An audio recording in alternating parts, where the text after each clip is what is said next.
Hey guys, welcome back to this another Kerbal Space Program video. It's been a while, hasn't it? It's been like 4 months, I think. As you can hear, my voice is slightly deeper. Yeah, puberty is starting to hit in, though I think it's quite late setting. I forget that. Today I'm not gonna be looking at one of my mods. I'm actually gonna be looking at another mod. Is to me at least, it's one of the classic Kerbal Space Program planet packs out there. Well, in the grand scheme of things, it's nowhere near as iconic as like I don't know, Outer Planets or Galileo's planet pack.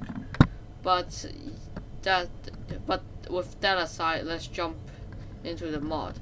Now if I enter the tracking station right here, and that's a good reason that I left it as the KSC.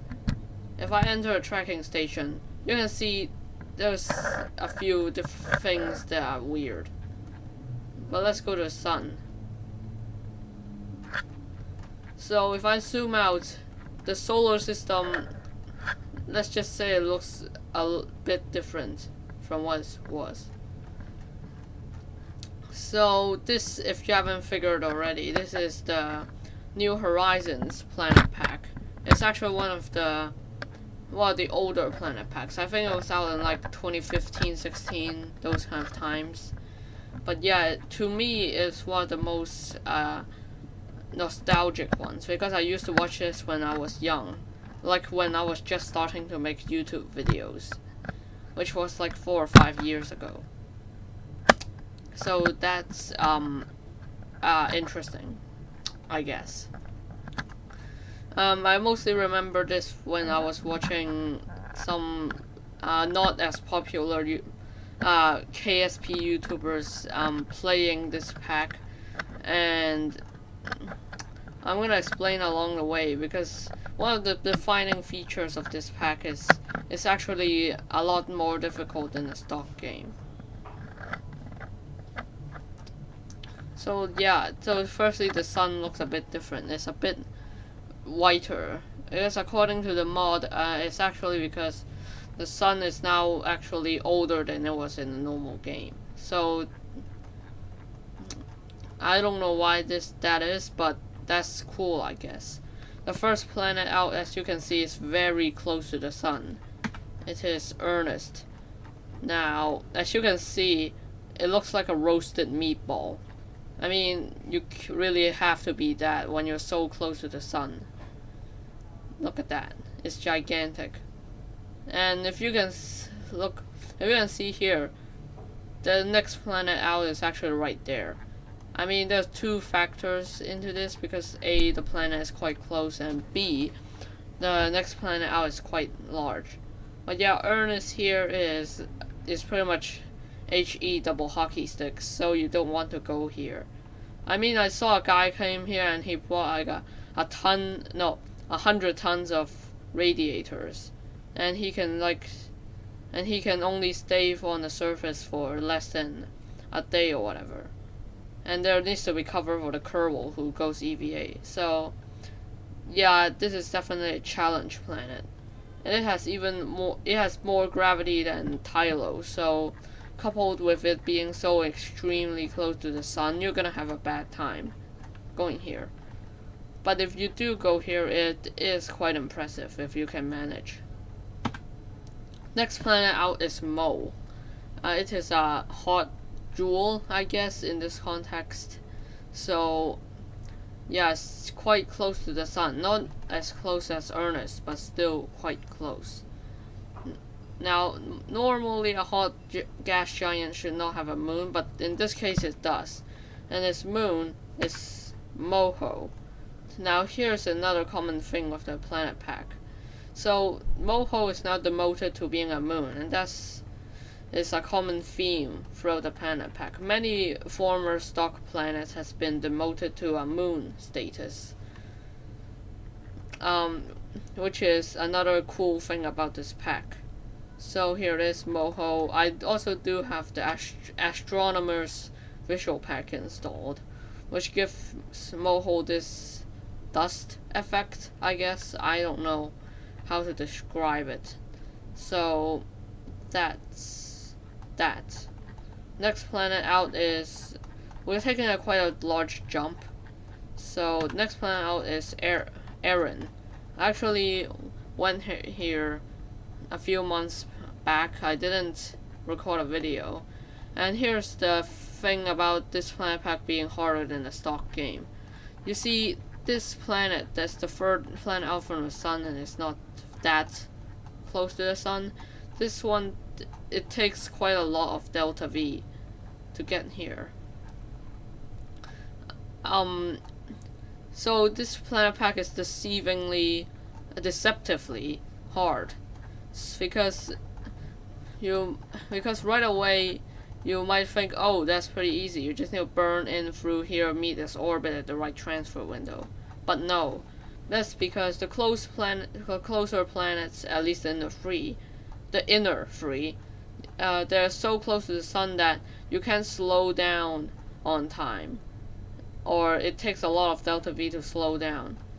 And so the other good enough option is to do many periapsis kicks, or actually the opposite. You need to burn a periapsis a few times to slow yourself down until you match the orbit of the planet you're going to, and then you need to slow down again. So it takes a ton of delta V. I think it took about like 6,000, 5,000 meters to get her second to get here. I mean, that may not be the case for Mo being such a large gas giant, but for Saren it's definitely the case, and for Ernest is too. Now, Saren got a few moons. It's also got a ring, which is nice. And one of the moons is in the rings, you know, classic. And this is Astrid. It's pretty much asteroid that's very long. It's a long boy. So you get a nice view of the planet and of the rings. But I mean, the rings isn't that bright, so you can't really see it too clearly. The next moon out is Ital, and this is your classical large rocky moon. It has quite a few craters. I like the texturing job on all of the planets is quite good, actually. It's definitely not the newer style, like, you know, GameSlink's style that I'm trying to mimic with my planet packs, along with a lot of other different people who also try to have a similar style of a lot of mountains everywhere. But this is a nice callback to the older way of doing things. Next planet out is Eve. Now Eve is normal looking,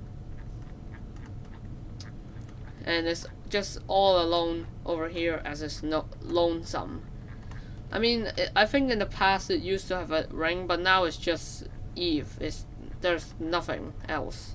There's no moons. It's just it's just here floating by on its own. The next planet out may surprise you, and this because it is Larvae. Yes. So this is kind of a contrarian to the main theme. You know how I said that many planets are demoted to moons? This is the opposite. This is a moon that's promoted into a planet. So Larvae is pretty much its own independent planet. It's actually really like our real life Earth, because, well, it's a habitable planet orbiting around the sun on its own, and it's also have a pretty large moon. It is Durzo. It has a large crater on one side. And this is like the Earth-Moon system, because the moon is super large compared to the main planet. And I think there's actually a config in the mod that allows you to do a binary planet system, which just shows how large Durzo is in comparison to Larvae. So the next planet out is Sona, and this is actually a home planet. Well, the planet that we are orbiting. So Sona is a beautiful blue gas giant. It's got a nice ring, and it's a pretty nice texturing job again. So then the first moon is the moon. Go figure. And the moon pretty much looks the same. It's just moved to a different location. The next moon out is Aptor. I think it's a co-orbital asteroid with this moon over here. And it's about bulb size, and it's just your ordinary asteroid. And the next moon it may surprise you, but kind of not, because I spoiled it at the beginning. Because the next moon out, it is Kerbin. Yes, this is yet another case of the planet being demoted into moons. So Kerbin is Kerbin is now a moon of Sona. It is yet another contributing factor to why the mod is so hard. Because not only do you have to escape Kerbin's sphere of influence, you also have to escape Sona's sphere of influence, which is gigantic. I mean, it is a gas giant, so yeah, that's why it took so much Delta V. I mean, you could get gravity assist around Kerbin and the last moon, which is also quite massive. But yeah, definitely makes things a bit trickier. The next moon is Eli or Ellie. It's just your box standard rocky moon, and I mean it's a nice enough size, so it's a nice object for you to visit between Kerbin and the final moon. The texturing, the color is okay, I guess. And speaking of the final moon, here it is. It is Saren. Now, back when I first saw the mod, it was actually my favorite, because I think in the older versions it was completely blue, and I love blue as a color. But now the texture has changed. But I mean, the texturing job is still pretty good. And I'm actually planning for a mission that involves Saren. It might be uploaded very soon or not at all, depending on how many people who watch this, which is probably around the ballpark of 0, and I'm just talking to myself, which isn't wrong. So yeah, Saren is your pretty decently sized desert moon. So yeah, and so this can be yet another ticket for you to get out the Sona system, because you can use gravity assist. But I mean, it does have an inclined orbit, so that's another thing. The next planet out is Larvae or Love, and apparently its rings aren't working for some reason. But yeah, Larvae is a very pink planet, pink and purple. I mean, in the original mod it didn't have this ridge across the equator, but now it does, so I don't know. So yeah, pretty generic rocky world. Actually no, this is anything but generic, I take that back. I mean, how many planets out there do you see a pink atmosphere with a purple surface with a ridge and a ring? Not a lot. And it has only one sole moon, and that moon is quite interesting looking. It's Levy, and I don't know how, but they somehow got an elliptical object to have a nice looking atmosphere. As you can see, Larvae is a very elliptically shaped world. I mean, it's only 128 diameter, no, radius, frick. It's a huge crack down the middle, and it somehow has an atmosphere. And it's also very hot. Like, what the heck? This thing is the most random thing ever. And you could get a nice view of Larvae if the rings work. So that's that. Next planet out, we have Jewel. Now, Jewel is the same. I mean, it does look different because I got the Astronomer's Visual Pack. But overall, it's mostly the same. But its moons are quite a bit different. And here's yet another time that the planets being demoted into moons comes into play. Because the first moon of Jewel is now Drace. And I mean, Drace is the same boring thing, but at least you got a good view of Jewel. But then the other case of planet being demoted to moons is Duna. It's now a moon of Jewel. I mean, Duna has always been a size that would be pretty comfortable being a moon, so there's nothing wrong with this. Now Duna's original moon, Ike, is now yet another moon of Jewel. So yeah, Jewel pretty much just takes all the stock planets and just shoves them into this spot, which is an interesting decision, to say the least, by the mod creator. Speaking of mod creators, I don't think this is actually an original mod. I think someone else just recompiled and updated it. I mean, this is the newest version, so go figure. Next moon, jeez, is Leonch. It's a cracky moon. The texturing job is pretty nice. It looks like rusted iron on the surface, to be honest. Which is weird, because I doubt this is iron, and I mean, it doesn't have an atmosphere, so how can it be rusted? Pretty nice view of Jewel there, also. The next planet, moon. Not planet, moon. Moon.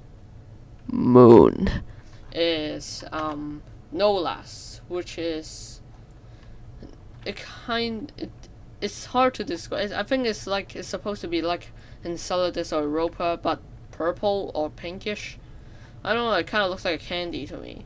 I mean, maybe a jawbreaker. I don't know. The roughest jawbreaker there is, actually. So, yeah. Good enough texturing job. A lot of ravines and cracks and canyons. The next planet out is Titanus, and this is pretty much Eve, but on steroids. It's got 2.1 Gs of gravity with a thick with 2 Cs atmosphere of 7.6 ATM and 1,600 meters. No, wait, it's 160,000 meters. That's the correct wordings. So yeah, it's also blue, which is nice.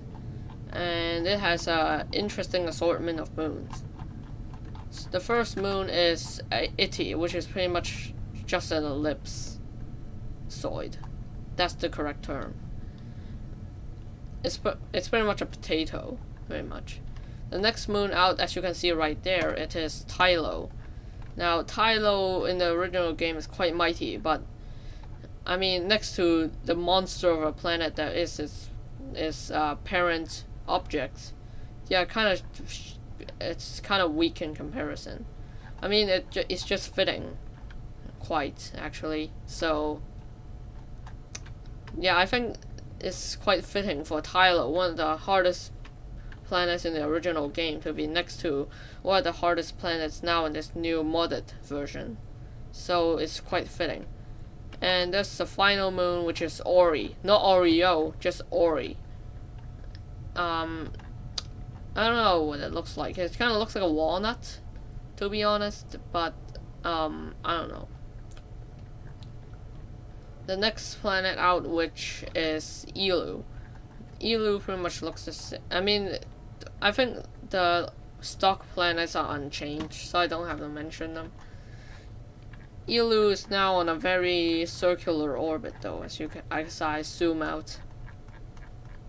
Yeah, it's actually now a lot circular of an orbit, and it's not actually. It may be misaligned, but I mean, it looks like a proper planet instead of a dwarf planet now. It has one singular moon of Minmus, which looks the same again, but now it's a lot farther away. So much so that Scatter's sunspike texture is not even showing. It's just that far away. I mean, it's fitting. The mod is called New Horizons, and it pushes your horizons both closer to and farther away from the sun. I think that's the intention. The final planet we have for today is Vanor. It's pretty much Jupiter, but it's super duper far away from the sun. It's like the sun is starting to fade out and blend into the other stars. Speaking of which, the skybox is also from Astronomers Planet Pack. Its first moon is quite interesting. It is Titus. Now you will imagine that being so incredibly far away from the sun, it's impossible to have liquid water. But this one still has it, and it's mostly because of tidal forces, which makes sense. I mean, it's quite close to this home planet. Also, did I mention that all of the planets in this pack is on an incline? Yeah, the solar system is not aligned a smooth 90 degrees. It's actually on an incline, which is another neat feature. I may put that in a mod someday. Foreshadowing. The next moon out. Oh, jeez. The next moon out is Pole. It looks the same. But I mean, it's quite fitting now it says around Vanor, which is about the same colors. The next moon out is Ital. And I don't know, it kind of looks like a waffle. Maybe it's because of, I don't know, it reminds me of one. Maybe it's because of the crevices and the ridges and stuff. I don't know, I have a real weird mind. The next planet out, moon, sorry, it is Val, which looks the same. Then the next moon out is Bop, which still looks the same. And the final object of the solar system is Gilly. I'm gonna end off on low notes here. But I mean, it's just a few asteroids that has been caught in the orbit of this far, far, far away planet. And yeah, that is the final object. If I tab again, it goes back to the sun. So yeah, that's the New Horizons planet pack. I won't be messing around in the next few videos. Or maybe I won't. I mean, practically no one watches these videos anyway, so why am I making this video even? And with that existential crisis out of the way, it's time to end the video. Thank you guys if anyone is watching this, and please subscribe and like. As if anyone would do that. I'll see you in the next video. Bye. Yai.